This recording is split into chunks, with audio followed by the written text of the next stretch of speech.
Viewers, এখন আমার বাগান থেকে এই গোলাপগুলি পেরে নিচ্ছি কেচি দিয়ে কেটে।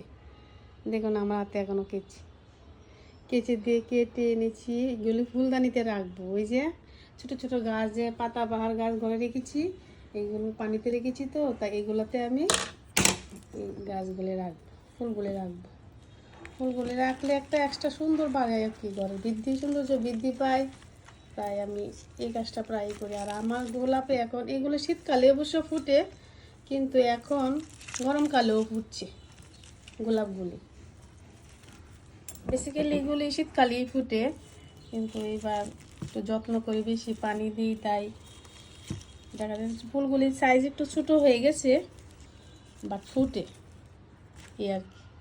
দেখুন আমার গাছের গোলাপগুলি দিয়ে ফুলদানিটা সাজিয়েছি, কত ভালো লাগছে না? অনেক সুন্দর লাগছে। আমি এগুলির মধ্যে একটা অতিরিক্ত সৌন্দর্য খুঁজে পাই, যেটা আমার খুবই ভালো লাগে। এটা মানে এগুলি হচ্ছে মনের বিষয়। এটা সৌন্দর্যটা এক একজনের মনে এক এক রকমভাবে আসে।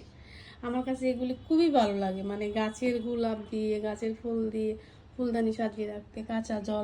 কাঁচা গাছ জলের মধ্যে চুবিয়ে রাখলে যে একটা সৌন্দর্য। প্লাস্টিকের ফুল, অথবা আপনি অনেক দামি ফুলদানি আনেন, কিন্তু এরকম সুন্দর লাগবে না আর কি।